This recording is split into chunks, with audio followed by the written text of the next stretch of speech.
In the heart of Houston, it's fun, it's engaging, it's Chattin' with Chelsea. She's daytime's new bestie. Here's your host, Chelsea Edwards. Come back to me.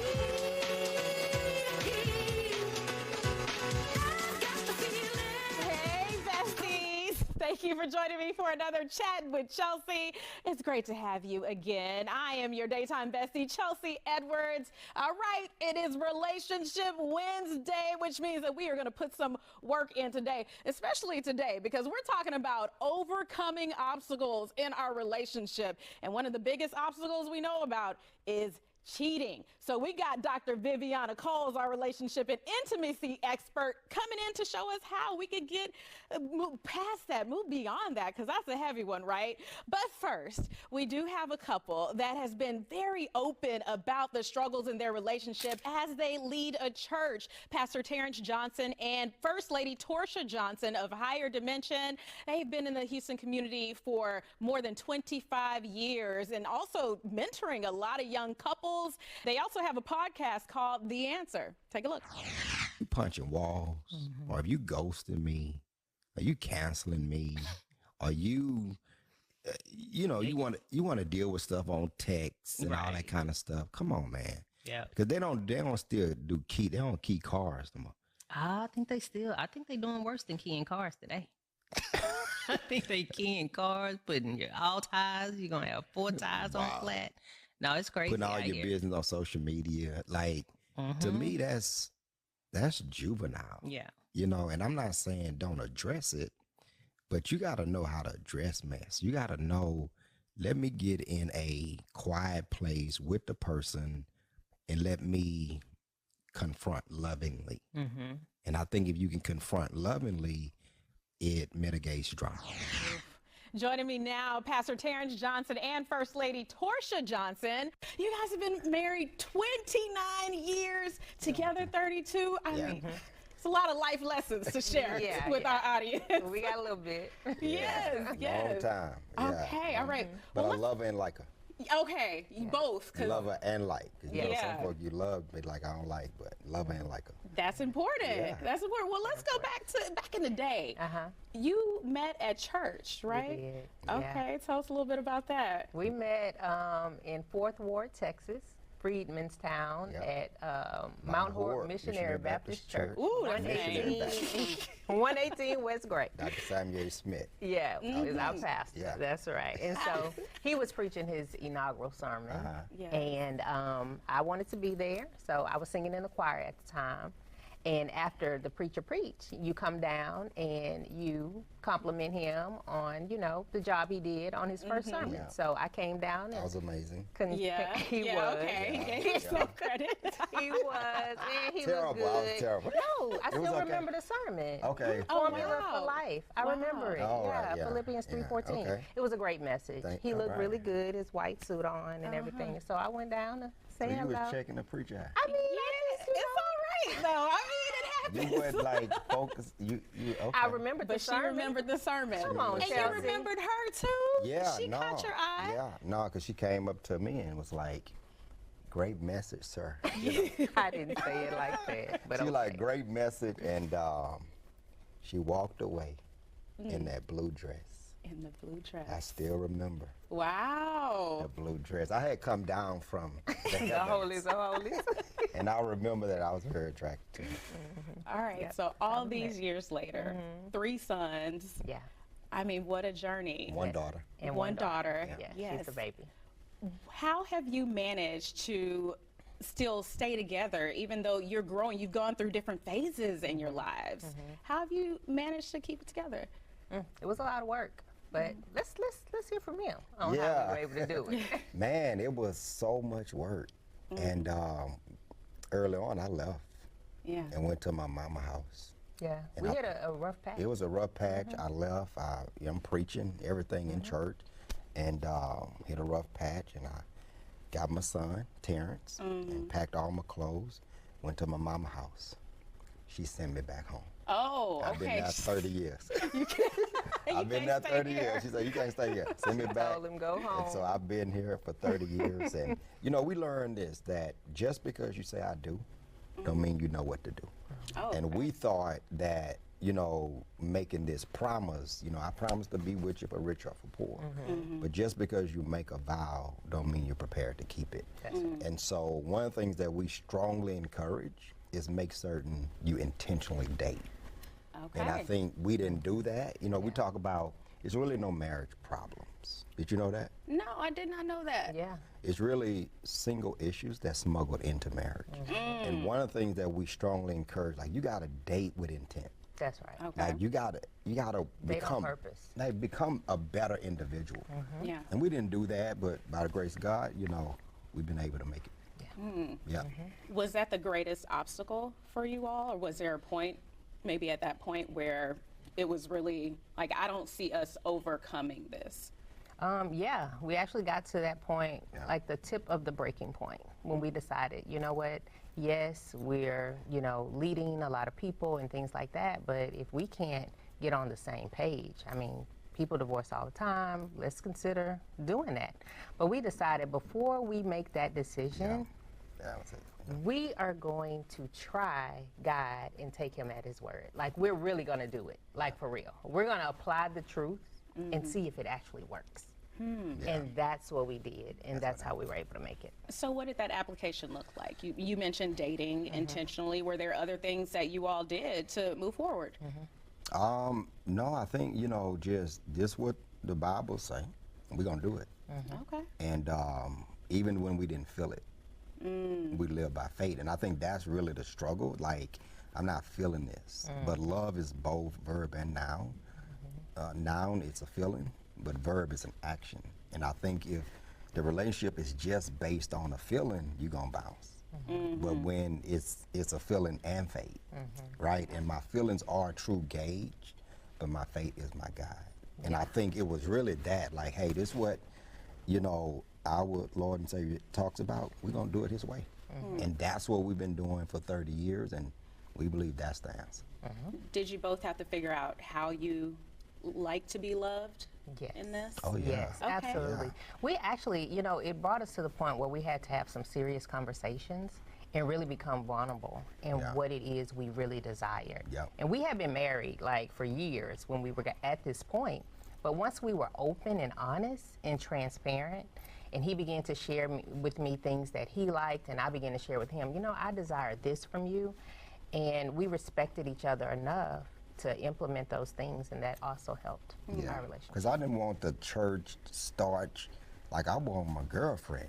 You know what I'm saying? Like, I wanted that, you know, all of that. And Which was huge. I'm sorry, I don't mean to interrupt you, but that was so huge for Yeah. me, Chelsea, because you grow up in a church and you have this persona of what a first lady is supposed to be. Right. It was so liberating for me. yeah. Yeah, you know what I'm saying? You got to cover your legs. Proper. You can't have You your get the napkin on the I lap. don't want Okay. no, put the So jeans when on. he told me, like, you know, no, you're my wife. Like, and the church is Christ's wife, so I need you, you for me.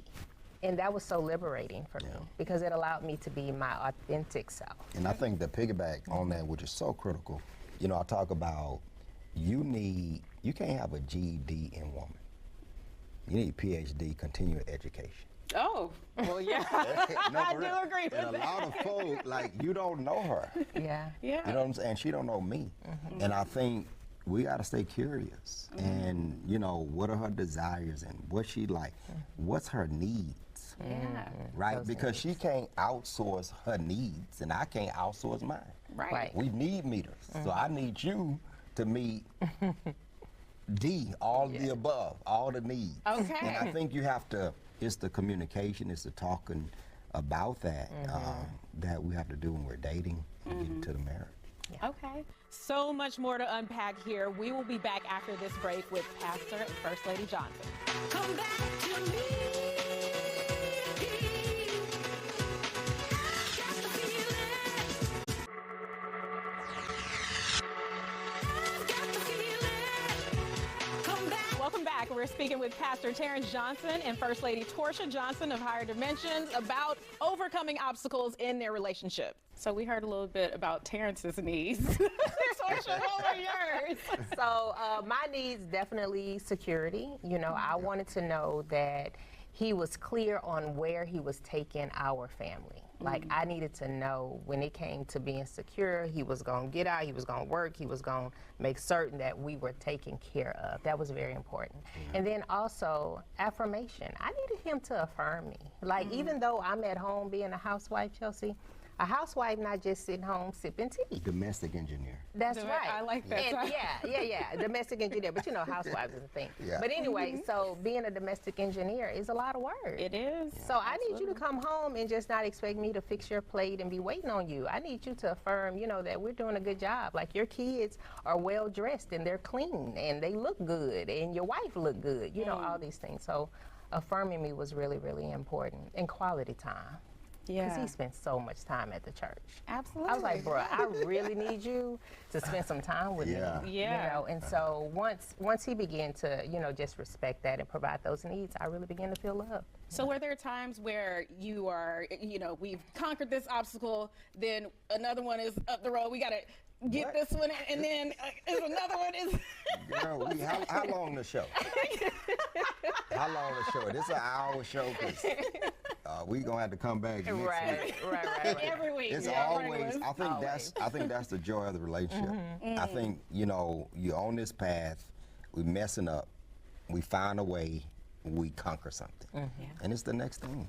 And so it's one mountain after another. It's, you know, and I think that's what really bonds a relationship. Like, we conquered this together. It was tough. I wasn't feeling it, but we got through it. I love that you describe that as a joy Yeah. of sticking together, because so many people, including myself, have not made it with the marriages. Okay. What do you think is the biggest obstacle to that you've seen? I think one of the things you have to do is be honest with your emotional intelligence.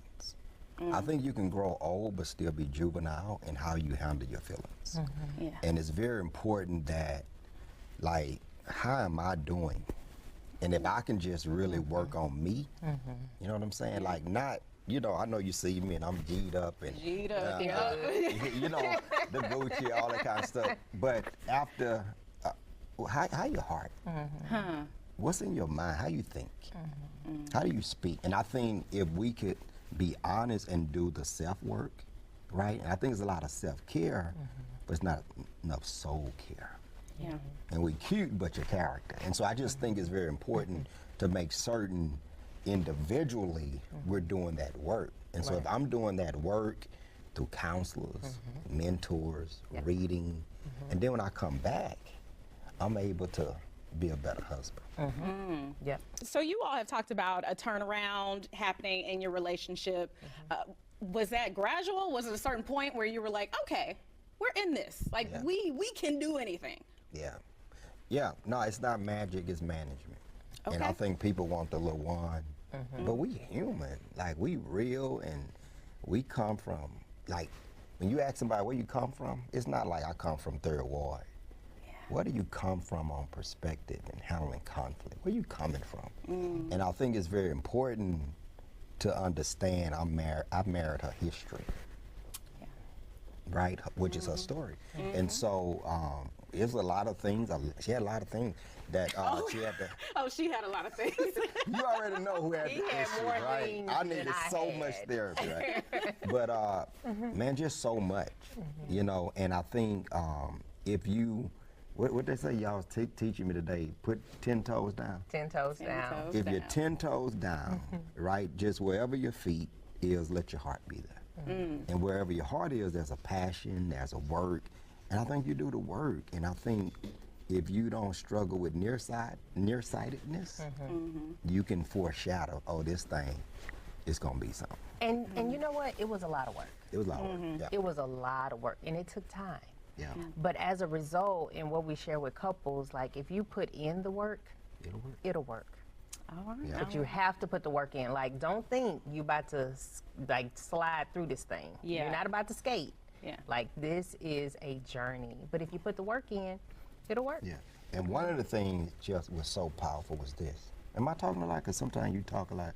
But it's good stuff, babe. So It is go ahead. all She be good talking stuff. a lot when we doing interviews, and because she On getting our older. podcast, but no, it's him. Go ahead, babe. But here's the thing: to remodel your life, you need a model, and those were things that we didn't talk about in our community. Yeah. Like, who's the person that you're inviting into your life to speak into your life? Who's that model? Because I think people typically do what people see. So as a young couple, you gotta invite a model.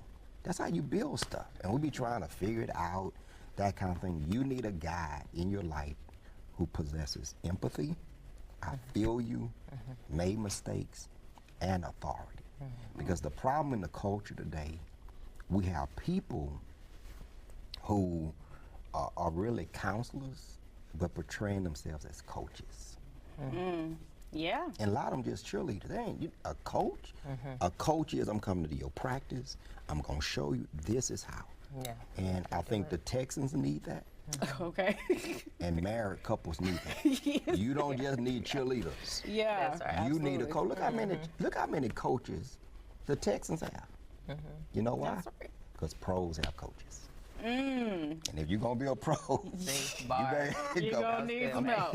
you need help. Yeah. And we didn't know that. We didn't know it. we We didn't were so know that. young. And so Yeah. many people, I'm just trying to figure, man, get you a coach, not just cheerleader. All right, I love it. All right, get you a coach, Yes. put in the work. Put in the work. All of that. Yeah. Well, thank you so much for coming in and advising us this Relationship Wednesday. Okay, guys, we're coming up. We're going to talk about a huge hurdle that a lot of people can't get over. Cheating with Dr. V. She's going to give her advice coming up.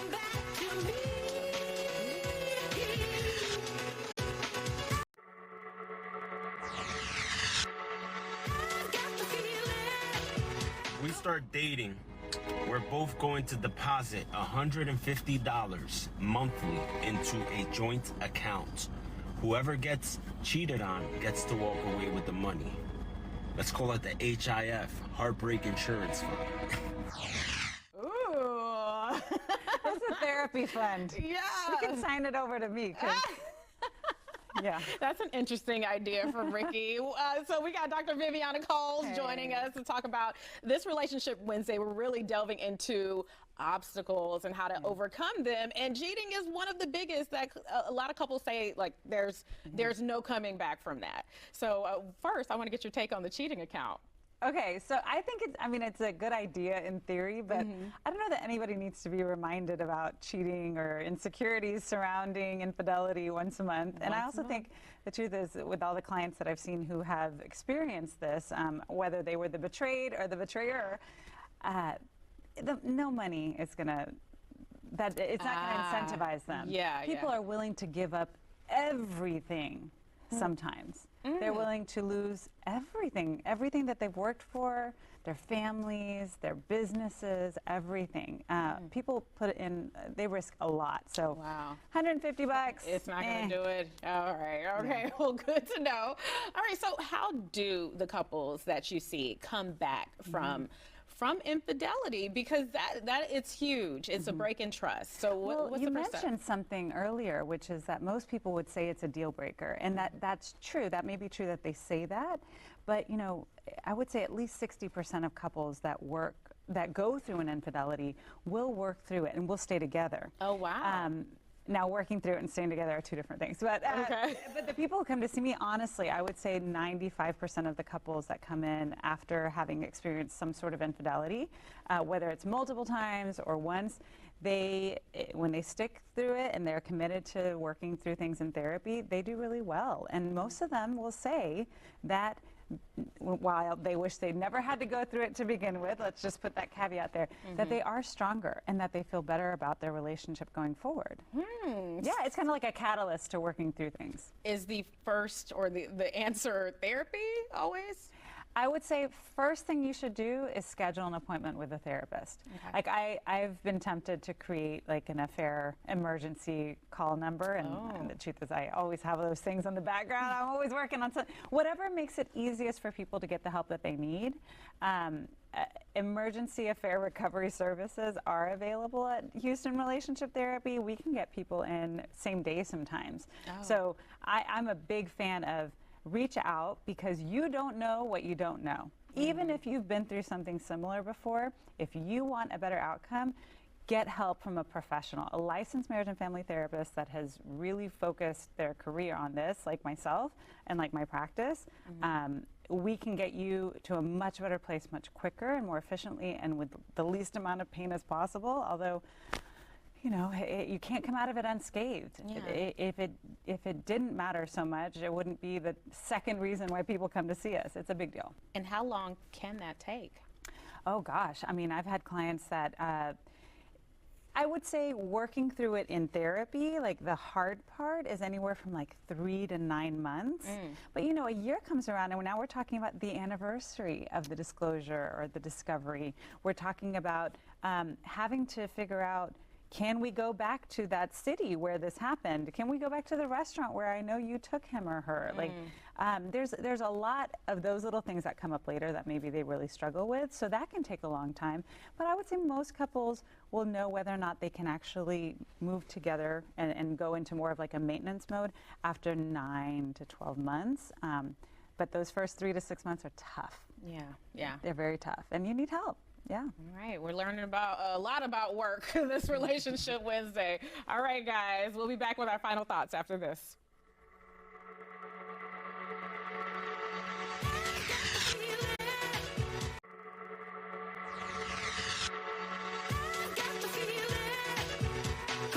I want to thank our guests and thank you for joining me for another Chatting with Chelsea this Relationship Wednesday. Remember, when it comes to overcoming obstacles in your relationship, it's a lifelong journey of learning your partner and also tackling problems that you had as individuals before you were even together. So if you need to, go ahead and get in some therapy, and we are wishing the best for you. We'll see you on the next Chatting with Chelsea. Be sure to keep up with us at Chelsea Show Fox on social media. Bye.